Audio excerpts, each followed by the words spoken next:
If this is what demons look like, then I'm ready to burn. We start off with the girl sitting in her room with that ugly hospital robe on. She's knitting and talking about how many letters she gets every day. Then some man comes to call her out for breakfast, so she's changing clothes now. I know you probably think this is Jennifer. No, it isn't. This is Anita. Anita, needy, Lesnicki. Anyway, during her narration, she describes herself as a kicker, and she shows why she calls herself that when a doctor approaches her. She gives her a kick worthy of a kung fu movie, and then spits on her. Two men manage to restrain her, but she's still kicking. She's then thrown into solitary confinement. She's saying she's not always been like this. The clappings made her this way. We'll find out what atrocity she's talking about as soon as we flash back to where it all started. A town called Devil's Kettle. How fitting. Now we see Jennifer. She's watching a workout video but is looking pretty lazy on her bed. Just like me. Anita appears at her window but Jennifer doesn't see her. Anita is telling us that just 2 months ago, she, her boyfriend, Chip, and Jennifer were all normal people. They were in high school. Jennifer was a baddie while Anita was a dork, but they were best friends. And that, of course, shocked everybody, including me. On one of those school days, Anita ditches her boyfriend to go to a rock concert with Jennifer. At this point, you can already tell the dynamic of the friendship. Basically, Anita's there to boost Jennifer's ego, and that is what Chip is trying to explain to his girl. He tells her she does everything Jennifer asks her to do, but Anita's deceiving herself that she and Jennifer have stuff in common. Sure you do. You're both girls, I guess. Anyway, while my boy is trying to get a little action going, Anita senses that Jennifer is around, and she is indeed. Okay, that's scary. So they go downstairs because, you know, the queen cannot be kept waiting. I thought they were going for a rock concert, but they're now in a pretty disgusting bar where an unpopular rock band called Low Shoulder is playing. Some guy named Craig tries to talk to Jennifer, but she ignores him and keeps walking. She then flirts with some guy, Officer Roman, before the band steps on stage, and now she's thirsting over them. You see, Jennifer wastes no time. She walks straight over to the guys and introduces herself to the lead singer, Nikolai, and even offers to buy him a drink. Role reversal moment. Maybe I have to become a lead singer of a rock band real soon, but this is not about me. Anyway, while she's off to get a drink, Nikolai is saying stuff to his bassist about Jennifer, and he mentions that he thinks she's well, the word starts with a V. Use your imagination. Anita overhears them and confronts Nikolai trying to defend her best friend. She says yes, Jennifer is indeed that, which is better than fooling around with creeps, like him. Though obviously Jennifer is not what they think. She even confirms that the backdoor entrance has also been entered. Geez, why are we talking about doors? Let's just move on. The band is playing now, and you know how it is in movies. Nikolai is maintaining eye contact with Jennifer all through his performance, while Anita can't take her eyes off Jennifer. At least not until she notices the entire bar catching on fire. People are running everywhere now. There's even a stampede. But Jennifer is just standing there, staring until Anita comes to drag her away, and they escape through the bathroom window. They get outside and they meet Nikolai, who gives Jennifer his drink, and then pretty much drags her to his van. She looks like she's hypnotized. She gets into the van, but Anita doesn't. Then Nikolai closes the door, gives Anita an eerie smile, and drives away. I don't like how this looks. Anita goes home and calls Chip to tell him what just happened, and while she's on the call, she hears her doorbell ring. She goes downstairs to answer the door, but there's nobody there. And just then, we see a shadow move behind her. She hangs up the phone and goes back in the house, and she hears movements. We all know the smart thing to do now is to run out of the house and go be with her boyfriend, but she instead decides to do a tour of the house all alone in the dark. Will movie characters ever get smart? Find out in the next episode. Anita now goes to the kitchen to turn off the tap, and when she turns around, she sees Jennifer bloodied and disheveled. She smiles at Anita and heads straight to the fridge, and is now eating like a monster. She even roars like one. Relatable. That's me after a midnight snack. And to cap it all up, she pukes some really disgusting thing like she's venom. Anita tries to go and call someone, but Jennifer stops her, slams her to the wall, and asks her if she's scared. She very nearly bites her neck, but she manages to stop herself and leave the house. Sounds like a good time to me. All I have to say is whatever happened to Jennifer happened so quickly, because how did she and Anita get home at basically the same time? And she had already turned into this monster? Anyway, the next day Anita's in the school, but she's still in shock. She's thinking back to when she and Jennifer were kids, and how she has now lost her best friend. But then guess who comes and jerks her back to reality? Oh yeah, Jennifer looking fresh and normal. Anita is obviously shocked. She's asking Jennifer how she's normal after last night, but Jennifer does some good old gaslighting, and that was enough. It wasn't really enough, to be honest. Anita still had obvious doubts. She tells her boyfriend about everything that happened, but he thinks she was affected by events that happened last night and just needs to see a shrink. To be fair, nobody would believe what happened last night really happened except if they were there. Now we see some football player Jonas, who sort of looks like the Incredible Hulk. He's out on the field crying about his best friend Craig, whom he lost in the fire. Rip in peace. Jennifer walks up to him and lies that Craig's last words were that she and Jonas would make an awesome couple. I'll remind you that Craig is the guy she ignored at the bar. Anyway, she manages to get Jonas to come with her, and they're now hanging out in the woods. He notices she's so warm, but that doesn't stop him. All the animals in the woods gather around and are staring. He stops for a second, but Jennifer's looks have him losing his mind. She tears his shirt and tells him he's he's going to meet Craig soon. He thinks she means in heaven someday, but she means right now. She pushes him to a tree, changes into her monster self, and devours him. God, I wish that were me. He's screaming so loudly that the entire school can hear, but the principal thinks it's just a student mourning the loss of a friend or something. Let it all out, kid, he says, not knowing that Jonas is letting his entire soul out. But when the cry doesn't stop, the principal actually decides to go check it out. Meanwhile, Anita's home now making herself a sandwich when she hears some guy on the radio saying Low Shoulder were the heroes of the fire. He says the guys risked their lives to save a lot of people, and they're even in the studio at the moment. Back at the school, the principal steps into the woods and sees a deer feeding on Jonas's torn up body. The police now come and take away Jonas's body, and one of the cops is consoling Jonas's mother, saying they'll get the man who did that to their son. His dad is saying he'll cut off the man's family jewels and nail it to his door. If only they knew it was Megan Fox, who has no balls.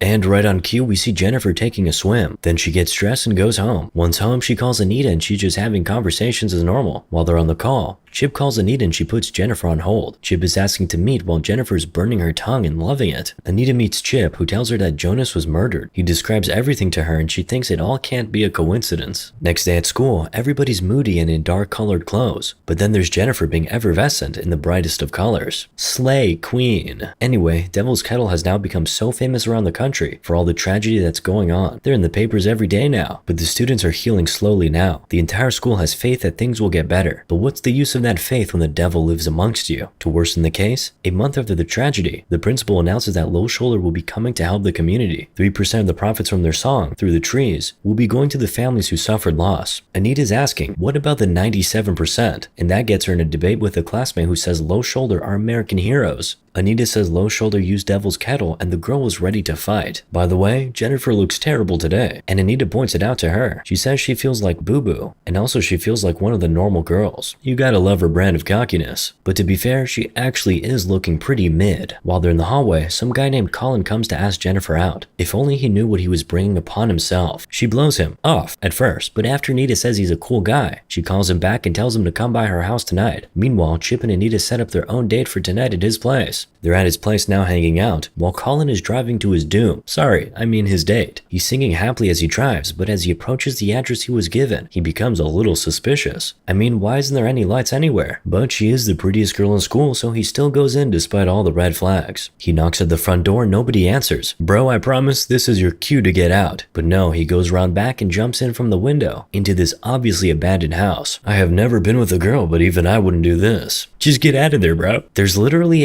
is that a raven inside the house, but he still keeps going. He finally finds Jennifer in a room with candles everywhere. And no, not the romantic kind, the very creepy kind. The first thing he says to her is, "This isn't really your house, is it?" She says, "No, this is our house, just for you and me." She's so gorgeous that he doesn't even mind how weird this all sounds. She moves in as rats enter the room, but that doesn't stop them. At the same time that this is happening, Anita's having visions of Jennifer. She sees blood in the ceiling, then Jonas and Jennifer. Jennifer is now digging into Colin and really having a feast with his organs, while Anita's freaking out about where she is. It's like she and Jennifer have some type of uncanny connection, cause she feels everything Jennifer is doing to Colin. So she abandons Chip, gets in her car and just drives away. Suddenly, Jennifer appears on the road and Anita nearly hits her, but she swerves away. Then she jumps on her windscreen, but Anita manages to reverse and just drive home. There's nobody home, so she just goes and curls on the couch and flashes back again to when things were good and normal with Jennifer. She goes up to her room to sleep and she finds Jennifer in her bed. She's normal again. She doesn't turn into a monster. She doesn't eat her. Anita is so confused about what is happening. She threatens to call the police, but Jennifer tells her that she has the cops in her pocket. I thought she was a monster, not a politician. Oh wait, just kidding. Anyway, it would appear that Jennifer actually wants to explain things to her best friend, and she goes ahead to do just that. She tells her how the Low Shoulder guys took her to some place and basically offered her as a sacrifice to the devil. She tried to escape, but she couldn't. I hate when that happens. According to Nikolai, making it as an indie rock band is so hard, so they had to turn to the devil for success, and this was how they had to go about it, sacrificing a pure girl to the devil. Yeah, Anita made them think Jennifer was pure. They sang a little song with her name, then Nikolai stabbed her multiple times, and not in the fun way. But she woke up a few minutes later, and that was when she made her way to Anita's house looking like crap. She was so hungry, but she could not bring herself to hurt Anita. You know, being a good friend and all. So she went out and ate one of her classmates, whom she saw on the road that night. And from then, she just knew that's what she'll have to keep doing to stay strong and beautiful. Also, she found out that she's pretty much indestructible. She even gives Anita a little demonstration. She shows off her healing powers. Very cool. But Anita still sends her out of her house. Jennifer jumps down from the window, but Anita doesn't see or hear her land. She basically just disappears. Next, we're at Colin's funeral. Anita's watching from the side as Colin's mom gives two of Colin's friends, who were doing too much, a stern talking to. Meanwhile, at school, they do a memorial for him, but everyone moved on fast, except Anita. She's now in the library doing some research on all these paranormal and satanic stuff. She finds out that a blade to the heart is the surest way to kill a beast. Keep that in mind. She and Jennifer haven't spoken since that day in her room, but they lock eyes in the hallway at school before Chip comes to Anita and tells her he just got tickets to the dance. But she says she can't go to the dance and tells him not to go too. He says she's been acting weird lately, even thinks she's thinking about breaking up with him, but she just tells him to come with her so she can tell him something. She tells him all about Jennifer and how she's evil.